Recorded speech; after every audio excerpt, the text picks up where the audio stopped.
Thank you, and we appreciate you coming to join us today. I have been in this industry a long time, and I've seen a lot of trends come and go. A lot of them that didn't go anywhere. But this is one of the first ones that I have seen, at least in the last 10 years, that I think has some legs. Now, you've got a lot of people trying to figure out what the concept of the Metaverse is, since it's been tossed around. I actually asked this question to Michael Dell a couple weeks ago. And I said, Michael, what is your view of the Metaverse? And he chuckled and he said, you know, Tim, it's anything you want it to be. And I go, well, Michael, I don't know if that's quite the right answer. But in the context of our discussion today, and let me just be clear, Barton and I have been partners for many, many years. And we've worked on a lot of projects related to especially his role, which is one of the top consultants in the world of CRM. And he'll talk about his background and some of his customers, which are some of the top Fortune 100s, that he actually created the CRM plans for them. He's still working with most of those big companies. And he's written 4 books just on customer service, sales, and marketing. So he's really one of the leading authorities on the subject. But to put our time in context, while the term the Metaverse is kind of all over the map, the reality is it's really coming to the idea of creating new virtual worlds. And the concept of virtual worlds have been around for a long time. And in fact, in the gaming world, they jumped on this much sooner than anybody did. They didn't call it Metaverse, but they were creating virtual worlds to play games in. But what it actually evolves around is the concept of creating a virtual world where people can learn, work, and play.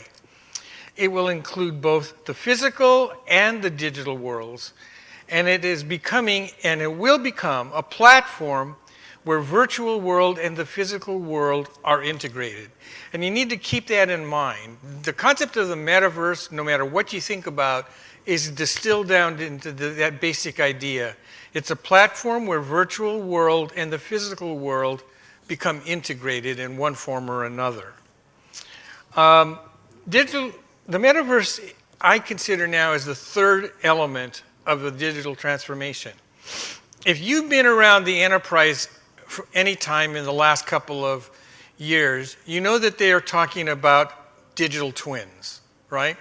And the concept of the digital twin is fundamentally taking what has been an analog of your business and mirroring it in a digital means.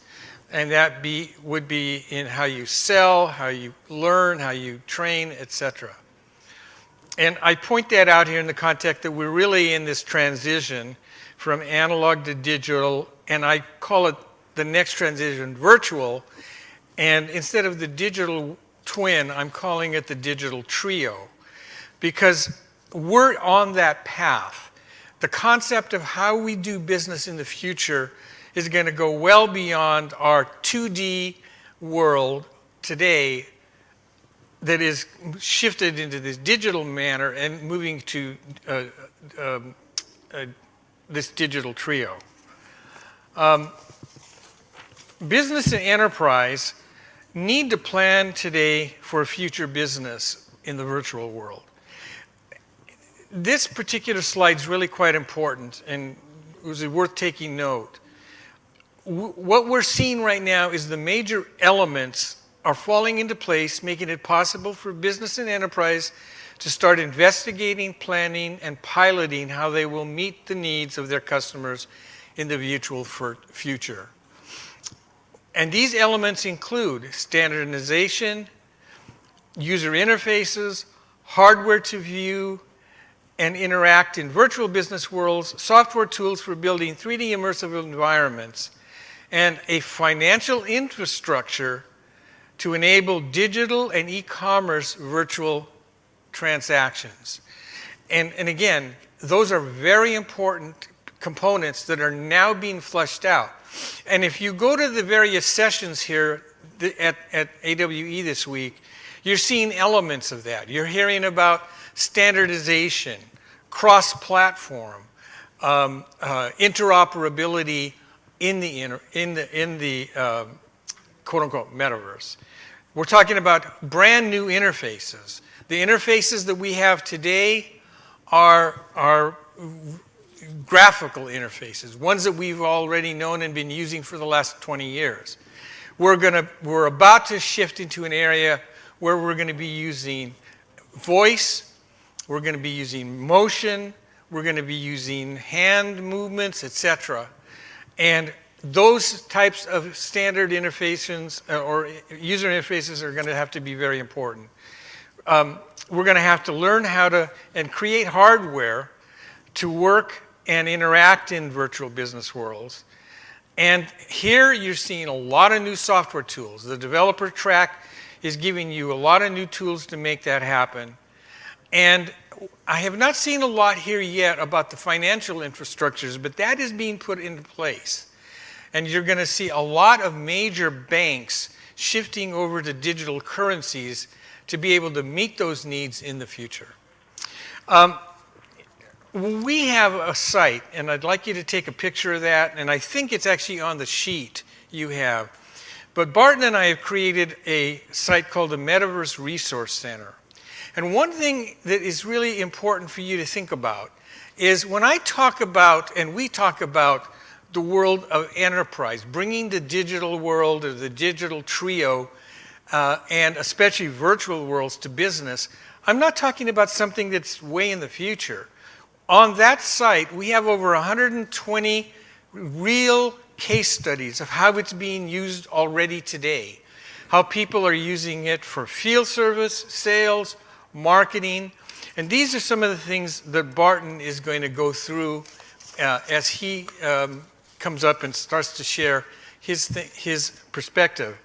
And what's really important in the way Barton approaches this, and again, I've been working with him for over 25 years, he's methodical about how he helps his customers not only begin the process of CRM projects, but how he actually helps manage it all the way through. And as a result of that, he and I have been putting together these boot camps for enterprises that actually help companies figure this out. And he's going to share with you now the 8 steps to successfully integrate VR, XR, and AR into your CRM efforts. Thank you, Tim. It's always a pleasure to be with Tim because he's so smart and so knowledgeable, and he sits here in Silicon Valley, and I sit outside of Washington, D.C., and we speak once a week, and I'm like a little kid listening to a professor speak to me each week. He's a wonderful fellow. Okay, so not a lot to really say here. I guess the only things I'm proud of is with Tom Siebel and Pat Sullivan, if any of you remember these names. I was one of the first 3 inductees into the CRM Hall of Fame a few years back. And more important to me was the Humanitarian of the Year award I got a couple of years ago, I think pre-COVID, for some of the work I do with Rotary and some of the philanthropy I do around the world. Okay, I started the business back in '85, so 37 years. We started in the CRM space for the first 25 years. We added digital customer communities about 10 years ago. And as Tim already alluded to, about 2 years ago, we started to focus on the metaverse. There's a logical sequence to all this for those that want to talk about it, or I'm happy to after the session. And we've had the pleasure of working with what one could consider to be some fairly good clients. We're deeply honored that we've had the pleasure of working with them, and with all of them. We've either done CRM and or digital communities and or now the metaverse. So I'll leverage some of the stories I'm going to tell you from that. Some bold forecasts, and you all can put this in a perspective that you like or don't like, but over the next 5 years, 70% of the brands that we commonly go to at the supermarket or at the drugstore or at the whatever will be finding some sort of presence in the metaverse. And that leads all of us to ask a very fundamental question. Will we be one of those brands, or will we be the next Borders or Blockbusters or Xerox or Polaroid that simply missed the technical innovation? By 2025, the forecast now is that about a quarter of all people will spend their time one way or another in the metaverse. And more importantly, this was just recently confirmed by a Deloitte study, more than 50% of Gen Z will spend, Gen Z will spend more than 50% of their time by 2030 in the metaverse. And the question again we have to ask ourselves is, are we going to be there to sell and service them, or are we going to leave that to our competitors to sell and service them? No surprise, therefore, that the spending on VR, AR, we can throw in MR, you can throw in XR, however it ends up playing out, is growing more than tenfold. And it's a really astronomical, from about 12 billion about last year, maybe the year before, and all forecasts are confirming about 1.5 trillion by 2030. So the question then becomes, how do you create a business strategy to succeed in a market that is really booming in a way that we haven't seen for a very long time? Now, the training and education side of particularly VR, and now maybe even AR, has gotten a lot of the attention of the industry. But Tim and I have done our research and our homework, and we feel that the real boom will come in the sales, marketing, customer service, and field service side of the business. And why? Because salespeople, will spend money to make money. Marketing people need to reach their audiences. Customer and field service really need to save money, but better service the customer. They have money to do this, and they have a real focus and a reason to do this. So that's why the rest of this particular session will focus on sales, marketing, and customer service. Now, you could sit back, as I often do, and ask the obvious question: why bother? Why, if you're an executive, should you even worry about this now? Is this something that'll pass? Can I duck it? Is it going to be something that other companies do and fail and then I can follow them? What's the right way to approach this? And I kind of talk to executives in two senses. There's a business impact and there's a personal impact, both of which I believe impact the executive. So on the business side, every company wants to improve the way they sell, market, and service their products. That's kind of motherhood. But what I think is important is the ability, if you will, to be competitive and to lead the industry. So Fidelity got into the whole AR side of the business because not that they're having the greatest AR capabilities just now, but they wanted to be a forefront leader and kind of lead the industry in that direction from a competitive perspective. There are other executives that really want to drive down field service and customer service costs. They can do it quicker, et cetera. And I'll show you some of these statistics, but driving down field service costs by 60 to 70% is becoming a norm in the industry, using remote assist and some of the other tools. That's on the business side. On the personal side, it's a little bit different. And here we have to acknowledge that not every executive is jumping up and down this morning as they got up to join the metaverse and be a part of it. And there's a certain type of executive, and I'd like to call it maybe the innovator, that is really the focus of what we should be looking at as the people that will lead this industry forward. So those are the people that are wanting to be, desirous of, becoming a pioneer in the metaverse. They take a certain pride in this. I carried this company forward. Or they simply want to raise the technology bar within the company, and as they want to be known for that. And those are the types of men and women that I particularly like to deal with and are looking to deal with as we move forward in Metaverse. Okay, the 8 steps. I could go through these very slowly, or I could go through them very quickly. I haven't quite figured out. I'll see how this thing goes, but we'll be on time. And if any of you want to follow up, I'm more than delighted. I wrote several articles in CRM Magazine on the 8 steps for the metaverse, and I also I'm happy to take a call and just walk through any steps you want. But here we go. We'll start with step number 1, and that's securing an executive sponsor who has a budget. So that's a very, very important step. And the reason is, you've got to gain that support of one executive that can push all of the BS that comes in the way when a new initiative is launched in a company, so you can at least get some runway to get that particular initiative off the ground. And one important thing is, and I'm sure you feel this yourself with your executives, if you are an executive, there's so much confusion as to what this whole thing is about. The metaverse word in this conference is, I think 40% of the people think it shouldn't even be mentioned. So then, maybe we use virtual world. Maybe some people think that's not what should be mentioned. And then here you are, an executive on a golf course or something, and people saying you got to get into the metaverse, and they're saying, what the hell is that? Right? So you got this whole education process that you really have to help the executive along the way. And important within that is it's not just the internal piece that is going to be participating in your metaverse initiative or strategy, but it's also the external customer. So you have to really think about internal and external. That's the reason Tim and I created that boot camp. And we're not promoting it per se. We just think it's important for executives to think about, first of all, what is the metaverse and where is it headed? Number two, of the case studies that we have, of the 120 plus case studies, and there's articles and videos, and we update it every single week with new articles and new videos so people come back each week to the Metaverse Resource Center.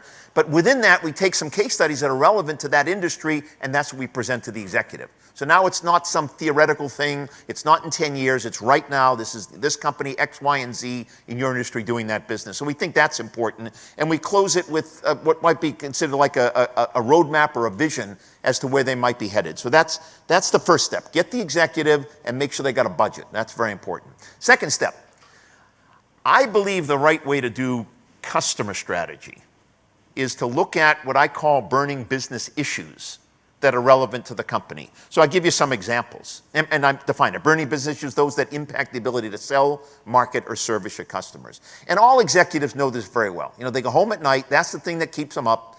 Darn it, I have this COVID-19. I got to get my customers to visit my blueberry fields around the world. I'm the CEO of a Fall Creek Nursery. I can't get them to travel. How in the heck am I going to sell more? Or, on the marketing side, Schlumberger, the oil field services company, and all these examples are people that I know and companies we work with, so I kind of know them pretty well, who have come to the final realization that while they're the best in the world for horizontal drilling of a well, they're not very good at taking good care of their customers and all the little pieces that you need for oil drilling, like the drill bits and the O-rings, and they never went on to they don't do any digital marketing for this. So there's another example of a burning business issue. And on the service side, if you looked at a company like ExxonMobil, another one of our customers, they have lots of field engineers around the world on the lubrication side of the business, so lubricants, that take a sample of a machine and bring it back to a factory and then deliver it back and tell them what's wrong with how the oil they're using. They spend tens of millions of dollars. And the burning business issue is, if we could cut that in any way, we'd be most interested. Okay, so these are some of the burning business issues. Now, as a strategist, what you want to do is you want to sit back in your head as the executives are laying out these burning business issues, and you start to ask this question: where, if at all, could some of the virtual world, metaverse, AR, VR, XR, MR, where could some of those take hold? And I'm just going to throw out some what I consider to be obvious examples on sales, one for marketing, one for customer service, as nothing more than exemplary of what we try to help an executive understand. So the impact on sales, and I just got the updated figures if anybody was in this room with the Salesforce and Unity presentation, but 94% of people prefer to shop in shops that offer augmented reality. 94%, that's like really high. That's up from the figure that's on the screen. 40% would be willing to pay more if they could experience the whole buy relationship through AR. And the figure was a little bit down from Salesforce. 40% would shop more often if at a real retailer if they offered AR. But these are still astounding numbers, and that 70% should be on your mind, of all of us. Sales example, you've seen it before. It's the Warby Parker. Let's go to the I love this Warby Parker virtual try-on app. This looks so realistic. This is so fun that you can try on the glasses. I feel like they're actually on me. Wow. It's like I actually have them on my face. I'm obsessed. Okay, so that's the sales side. IKEA, Place, it's called Place, they're offering. And you've all seen that one way or another. I just got the figure. They've got an 11-time increase in sales for that investment. It's been a tremendously successful business investment for them. And so that's just an example of how powerful this can be. On the marketing side, I'm going to play a tape that you probably may or may not have seen.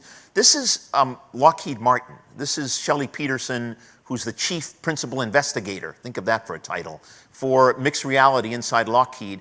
And they are marketing their technologies for the Orion space station, or Orion space mission, if you want to call it that. Listen to what she says about how she uses mixed reality. So imagine, you're crawling inside a spacecraft and you're trying to do the work. The last thing you need is to have to carry paper or tablets or laptops into the environment. Being able to have the data readily available without having to hold on to anything is significant. I'm Shelley Peterson. My role is Principal Investigator for Augmented and Mixed Reality at Lockheed Martin. We work with Orion, which is NASA's spacecraft that will take astronauts out to the moon and even into deeper space, such as Mars. On the Orion spacecraft, there's 57,000 fasteners. And normally the technicians would have to measure to know where to place those fasteners. With mixed reality, they put on the device, they see the digital version of the fastener hovering over the surface, they know exactly where to place it. When we do this, we save about 90% of the touch labor. We take an 8-hour activity of marking locations, and they finish it in 45 minutes. Or an 8-shift activity they can complete in 6 hours. It also reduces the potential for errors because the instruction is just so clear when they see it overlaid on the structure in front of them.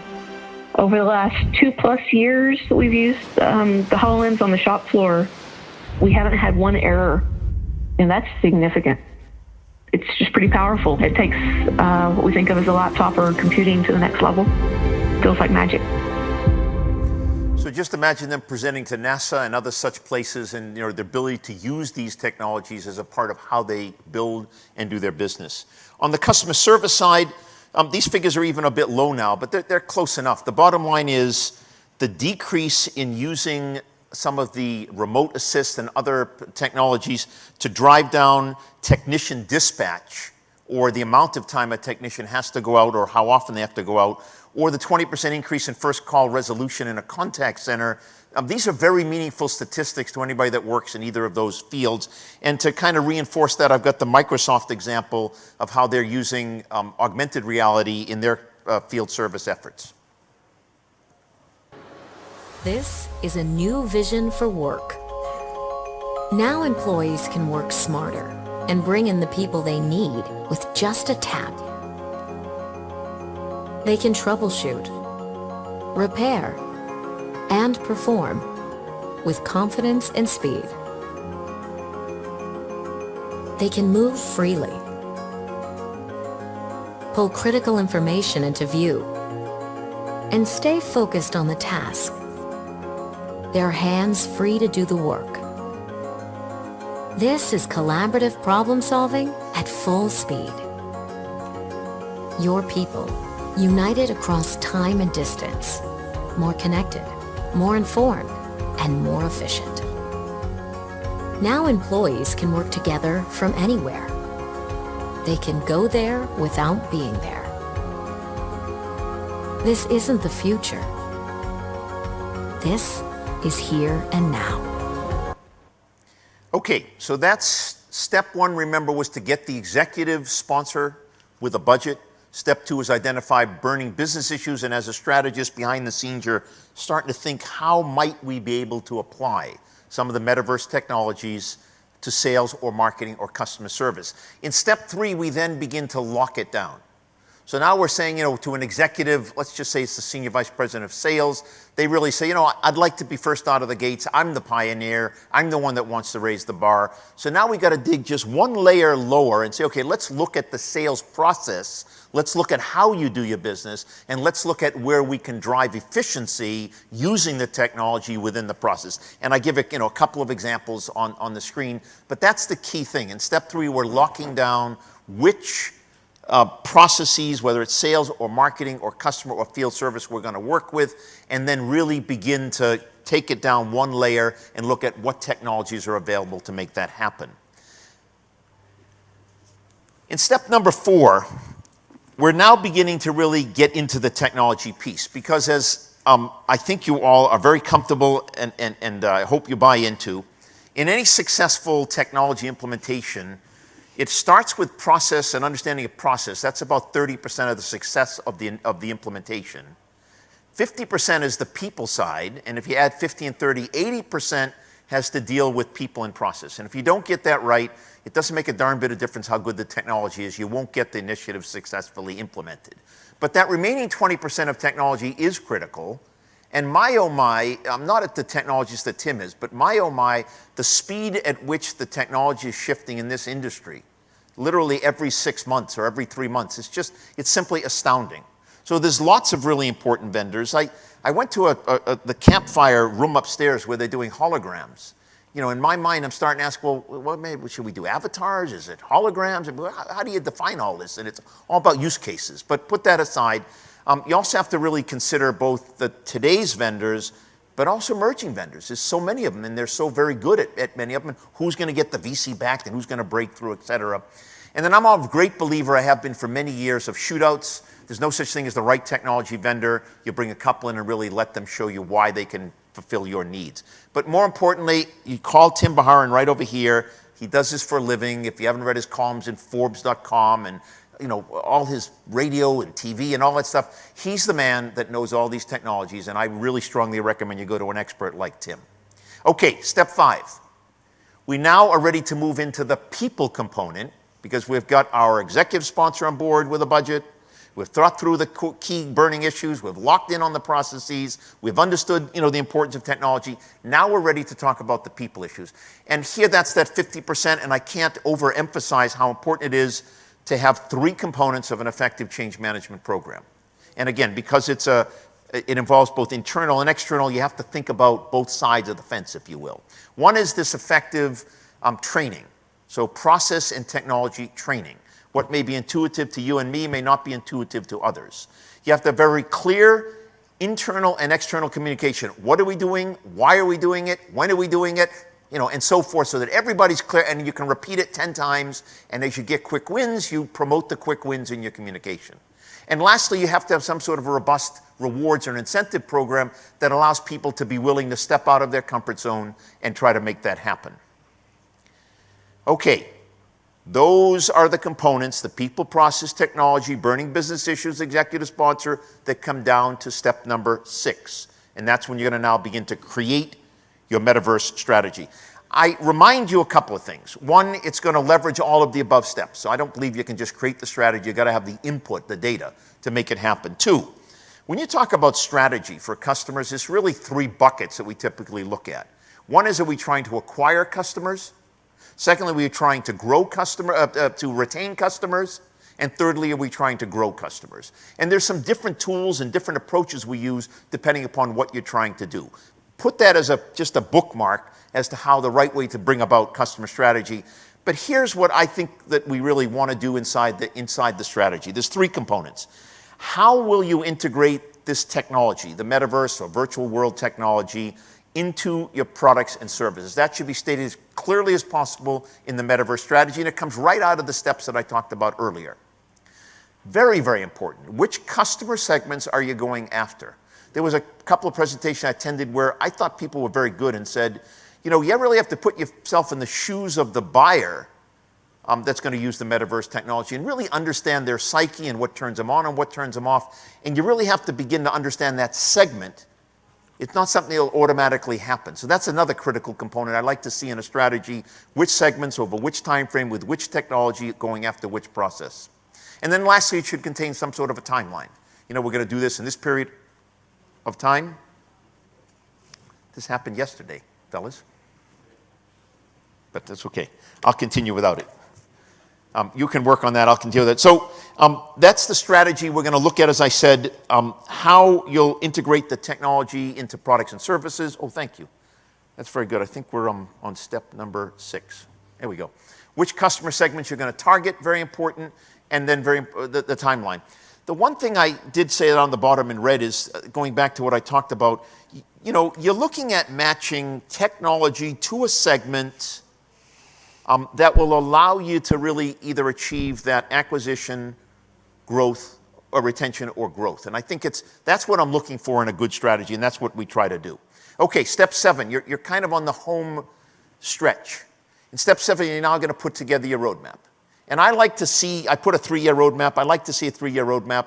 I don't know, in this industry, maybe it's a 2-year roadmap, but I like to see something beyond next quarter or the next year. I want to see it, quite frankly, beyond a budgeting period. I want more money than next year's budget, if that's helpful. And very important inside that, obviously, are the things that we all are familiar with. It's got to include the roadmap, people, process, and technology stream. So there's a technology stream we've got to do, people stream we've got to do for organizational change, and a process stream. What processes are we going to improve to make sure we're really attracting the client? And then within that, you're going to identify the various activities and the dependencies between the streams to make that happen. And then obviously you're going to include that whole issue of how you're going to monitor the roadmap, whether it's weekly, red, green, yellow meetings or whatever it may be. I put down there, more and more we're seeing agile technologies, but I was at another conference, I did a keynote in Chicago recently, and I think it's very important. You can use agile methodology, but we're now starting to see low-code and no-code platforms. And that's a whole nother way to develop a roadmap where you really, it goes beyond some of the traditional, certainly way beyond the waterfall and all that technology and so forth. And in step 8, as you would expect from any good executive team, it's like, how much is it going to cost and what's my payback? So in step 8, you're going to develop some sort of a business case. Now, I haven't figured out if this is a 2, 3, 4, or 5-year break-even proposition for most companies. If it's in the field service, I think it's a 1 or 2 year value proposition. If it's in the sales, I think it's a 2 or 3. I haven't quite figured them out, but I like to go out if I can as many years as possible to show the executives what they're buying into. And you know how you do it. You look at total costs up front, you look at likely revenues that are going to happen, you look at the break-even, and then you'll also look at the ROI metrics, and you'll measure that as a way of just looking out forward. Okay, those are the 8 steps, right? We're going to take it from the top, get your executive sponsor, make sure they got a budget, look at the burning business issues in sales, marketing, customer service, field service, lock down which particular business processes you're going to work on with the technology, then select the technology with the help of my colleague Tim or others that you're comfortable with, then make sure you don't forget about all those important people issues, 50% of the success. Then move, if you will, into creating the strategy. And that's by segment, and that's by which technology over which timeline. And again, for customer acquisition, retention, or growth. Make sure you have a good roadmap, Metaverse roadmap, and make sure you have a justification. On the justification, by the way, you can be very formal. It can be a real hardcore business case. It can also be a business plan. It depends on the culture of your organization. Okay, couple of things, and we'll open it to Q&A. When Tim and I started the Metaverse Resource Center 2+ years ago, we thought it was important that we help a lot of confused, particularly executives, understand what is the Metaverse. That's why we created that Metaverse Bootcamp. And that's what the brochure is, and it kind of helps executives. It's just like aligning the fish in a river so they're all going down the same stream, right? It's just putting everybody in the same direction. And I need not tell you, because you know about it yourself, they're all over the map, executives, for what this Metaverse thing is. So you really got to line them up. So that's why we did that one. We also will come in and create the strategy. The Metaverse strategy will help them with that, and we'll help them implement it. As Timmy said, we like to really follow it all the way through. We've moved into piloting the Metaverse. Now, sometimes particularly in larger corporations, a pilot becomes the de facto system of use. But the bottom line is pilots or test and learns, or there's different names people use. Proof of concept, that's very, very important. And I think that's a good thing that we should be looking at. And so we help create those pilots and implement them. On the advisory service side, not all companies are ready for the Metaverse today, but they're curious about the Metaverse for tomorrow. So the advisory service gives them a monthly or a quarterly update that's relevant to their particular industry and how we work with them. And then the health checks are for companies that are in the Metaverse and are either doing great and would like to do greater, or aren't doing so great and would like to maybe turn that around. Tim talked about learning in the Metaverse. Tim writes prolifically, as I do. We do lots of videos, and we really study. We have people on our team that look at case studies all day long. So you could read some of these articles, and there's some very good ones. They're all in the Metaverse Resource Center. But you could also just go right to the Metaverse Resource Center. And that's updated on Monday mornings. I can tell you there's 14 articles in the queue. There's 6 case studies in the queue, because I just saw it before I left from the East Coast a couple of days ago. And there's, I think, some new videos. So it's worth going to once, but it's worth going to if you're interested in the Metaverse.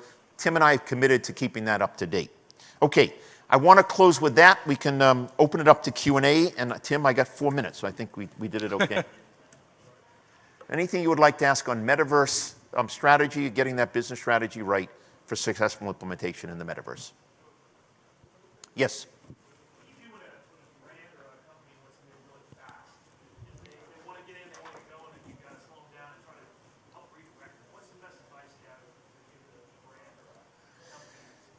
Yeah, so the question, if you haven't heard it, was what do you do when you have an executive team that, and I've seen this so often, that the executives come back from a golf game, and all his buddies told him, you got to be in the Metaverse, and you better do it fast. And all he does is he holds his, quarterback meeting on the Monday, and he says, we need to be in the Metaverse in 3 months. Don't ask me what it is. I don't care. Just get in it. Right? That's usually what happens. Something like that, right? Or some version of that. So that's the reality check. And there's a couple of things that can be done. One, there's enough failures out there to talk about how much they lost going too quickly with their eyes blind. So some of the case studies are, most of the case studies are positive. Some of the case studies are failures.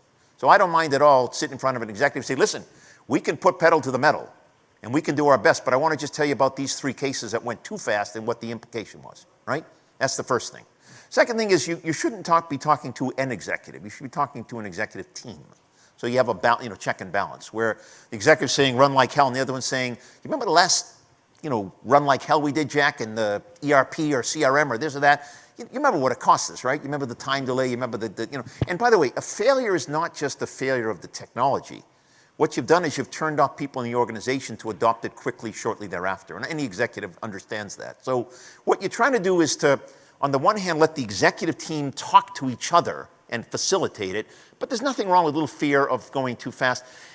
And if the executive's just hell-bent to make this happen, narrow the scope on the pilot to make sure that you are going to succeed. Because, again, success breeds success. I hope I've answered your question. What do you find is the stickiest of the 8 levels? What's the stickiest of the 8? Yeah. As in the toughest? Is that what sticky means? Yeah, what's the hardest? The sticky wicket. Okay, so of these guys, let's get them back. The stickiest. People. Well, I actually think it's number 1, because if you haven't got an executive with a budget, you're swimming upstream the whole way. So I think that's maybe not the stickiest. I think that's the most important. The stickiest is what Tim just said, and that is getting buy-in from the people that'll be using it, both inside the company and outside the company. Honestly, I was kind of half joking before when I said, but nobody woke up this morning, with a loved one and said, I'm really excited. I got to do the Metaverse today. I mean, that's just not where people are at, okay? So we got to be realistic about it, and we got to figure out how do we bring them from here to there. We could take them out of the comfort zone, and that's not easy for a lot of people. I mean, go home tonight and say to your loved one, I want to just switch sides of the beds for tonight. All hell can break loose, never mind adopting Metaverse. So, you got to think about that whole people side. And again, like I said earlier, it's not just about internal. There's an internal buy-in, right? The sales guys are going to sell differently. The marketing people are going to market differently and so forth. It's the external customer. I mean, I remember at Nike, we launched some very important technology, and long story short, we had our act together in the Nike. It was Nike.com. It's when we started that whole movement. But the customers are like, what do you mean we don't have a person we can call Johnny or Sue anymore, and we have to do this on a website? And what are you talking about? How do you return a product? And it all hell broke loose. So it's that whole people side, internal and external. And I suppose it's not a sticky one, but it's certainly a barrier, is the business case. You got to make a convincing business case. You can get all the way through step number 7, and then you can blow it on the business case. So it's got to be tight and really show it worth. But good question. Maybe time for one more question. Yes? It seems in this industry, we're trying to sell the vision before the product is fully developed. In your time, have you seen this done before, and have you seen it done successfully? Yeah, what a wonderful question. And it's really on my mind. In fact, Tim and I had this discussion. If you try to sell the Metaverse vision 10 years out, 15 years out, whatever it may be, a clever executive or the head of the CTO or the strategy guys can say, just 1 minute, young man. We don't have the technology. We don't have the bandwidth. We can't bring things down the speed we need. There's 100 reasons why this can't happen. And so you're going to bomb. But that's not the right way to approach it. The right way to approach it is to say to my buddies at Fall Creek up in Eugene, Oregon, the blueberry people, listen, I'm not telling you about 10 years out. You got a problem right now, you got to get people in the Romanian blueberry business to visit your fields in Brazil that grow the same variety. You can spend $10,000, $20,000 on each visit, or we can put something in and you can visually visit the fields anywhere in the world, right? That's a problem they can relate to. They have got a budget of $100,000 for travel. I brought it down to $50,000 and we got a happier customer. So I try to bring it down into something that they can taste and feel today, if that makes sense. You'll paint the bigger vision, you'll bring pragmatism to it. Tim, you may have another thought on that. Well, what Barton's saying is right. I mean, if you look at a lot of the solutions that exist out here, they are designed right now not for every man. They're designed for very specific things. And if you have a particular need, as the blueberry example, right, there's multiple things that we've seen here that we could recommend to Fall Creek to just solve that particular problem. And that's the way I would approach it. I've been involved with the tech sector for 40 years, and I've watched this process, both what wins and what doesn't win. And grand visions don't win. There's very few people who I know, even Gates, who I was with in the early days, and even Steve Jobs, he didn't have a grand vision. He had an idea of what could happen, and then he began building on those over and over with little bits at a time, right? Created the original Apple I, then the II, and then they figured out what's next and what's next. It's the same here. This technology, to be honest with you, when I'm looking at what we're seeing here today, we're still years away from the kind of mass market acceptance, right? The business sector doesn't want to wait for mass market. They have serious needs now. They're really worried about virtual worlds. And they have to figure out how they're going to do it. And that's why especially the boot camps that Barton and I've been doing, is we're pragmatic about this. We're not going into these discussions with these executives and saying, you know, you got to do all of these grand things. We're saying, look, what's your problem? What are your needs? What are your customer needs? What technology exists right now? And let's start there. Okay, we're being given the signal. We're delighted to have spoken to you. We hope that we can continue the dialogue. As I said, if any of you would like to change business cards, Tim and I are more than happy to exchange business cards. Thank you. Let's give him a round of applause.